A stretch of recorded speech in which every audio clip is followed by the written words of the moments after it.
राष्ट्र न्यूज में सभी दर्शकों का स्वागत है। आज हम जनपद सहारनपुर के गांव पांडोली निवासी अहमद सेवा समिति के ब्लॉक अध्यक्ष राशिद अली जी के पास पहुंच चुके हैं। राशिद अली जी के बारे में हमें जानकारी प्राप्त हो रही थी कि वो लगातार समाज सेवा क्षेत्र में अपनी सेवाओं को देने का कार्य कर रहे हैं और उनका संगठन अहमद सेवा समिति लगातार गरीब, मजदूर, मजलूम लोगों की आवाज़ उठाने का कार्य कर रहा है। आज हम उनसे जानेंगे उनके संगठन के द्वारा यानी उनकी समिति के माध्यम से किस प्रकार की लोगों को सहायता उपलब्ध कराने का कार्य किया जा रहा है।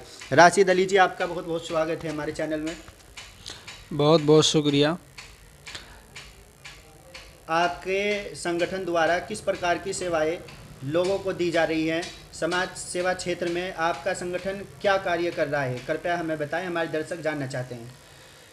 देखिए, ये अहमद सेवा समिति जो है ये एक समाज सेवी संगठन है और इसी के माध्यम से गरीब लोगों की जो सेवा हमसे हो रही है वो कर रहे हैं। कम से कम 2 दर्जन बच्चे हमने गोद उठा रखे हैं जिनका खर्च उठाती है अहमद सेवा समिति और इसी उसमें जो है काम कर रही है। हाँ, यानी शिक्षा क्षेत्र के साथ साथ हम जानना चाहेंगे आपसे अन्य क्षेत्रों में भी क्या आपकी ये समिति कार्य कर रही है? हाँ, ये गरीब लोगों तक राशन पहुंचाती है। हफ्ते 15 दिन में हम पहली तारीख को और फिर जो है 30 तारीख को 15 तारीख को यानी हम महीने में 2 बार राशन जो है वो गरीब लोगों तक पहुंचाते हैं और जो है जो बीमार हैं, जो इस तरीके से लोग हैं उनकी सेवा करते हैं। कुछ जो इलाज के लायक नहीं है उन तक पैसा पहुंचाते हैं। यही समिति का जो है वो है कार्य। हमारे देश में ऐसे संगठनों की आवश्यकता है जो संगठन समाज सेवा के लिए कार्य करे और दबे कुचले परेशान अस्वस्थ लोगों के लिए कार्य करे।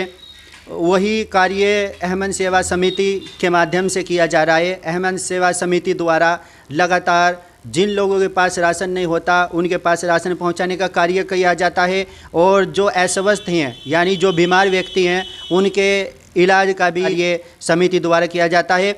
और आप जैसे कि देख सकते हैं, हमें कुछ देर पहले राशिद जी ने बताया कि 2 दर्जन के करीब बच्चे गोद उठाए हुए हैं, यानी उनकी पढ़ाई लिखाई का जो खर्चा है वो सभी समिति के माध्यम से दिया जा रहा है।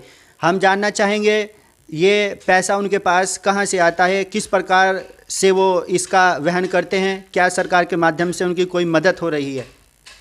नहीं, सरकार के माध्यम से नहीं, ये तो समाज सेवा है और जो है अहमद सेवा समिति के जो पदाधिकारी हैं, जो इसमें यानी जो जुड़े हुए लोग हैं वो सब इसमें पैसा इकट्ठा करके और जो है गरीब लोगों तक और जो है जो बच्चे वो हैं उनको पढ़ाने का काम करते हैं। आपकी क्या इसी प्रकार से आप समाज सेवा करते रहेंगे या कुछ और करेंगे? इंशाअल्लाह इसमें और बढ़ोतरी होगी क्योंकि हमारे जो मेंबर हैं इसमें बहुत बढ़ रहे हैं, तो इंशाअल्लाह जैसे मेंबर बढ़ रहे हैं वैसे ही फिर पैसा भी बढ़ेगा। तो इसमें गरीब लोगों की शादी कराना और जो है इस तरीके से और काम इसमें बढ़ाया जाएगा।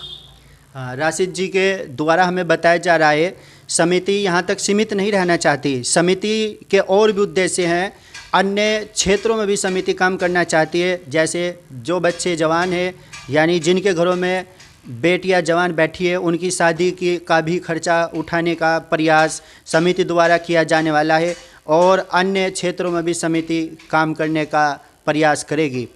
हम उम्मीद करते हैं समिति द्वारा इसी प्रकार से आगे भी अपने कार्य को जारी रखा जाएगा।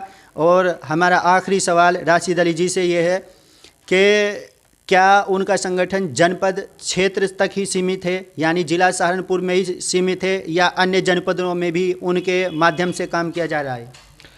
अभी तो नहीं है, अभी अपने ही ज़िले में है ये। बाकी इसमें जोड़ने की कोशिश कर रहे हैं आगे। अब जैसे मुजफ्फरनगर, शामली इधर तक इसको पहुंचाएंगे इंशाअल्लाह। जैसे जैसे मेंबर बढ़ रहे हैं वैसे ही जैसे पार्टी यानी अहमद सेवा समिति का जो वो बढ़ रहा है क्रेज़, तो इसी तरीके से फिर बड़े स्तर से करेंगे इंशाअल्लाह काम। पूरे यूपी में करेंगे बल्कि पूरे हिंदुस्तान में करेंगे। हाँ, आप देख सकते हैं ये समिति अहमद सेवा समिति किसी से पैसा नहीं मांगती और सरकार द्वारा भी कोई ऐसी सहायता प्राप्त नहीं हो रही है। आपस में जो समिति के सदस्य हैं, पदाधिकारी हैं, वो पैसा इकट्ठा करते हैं और लोगों तक मदद पहुंचाने का कार्य करते हैं।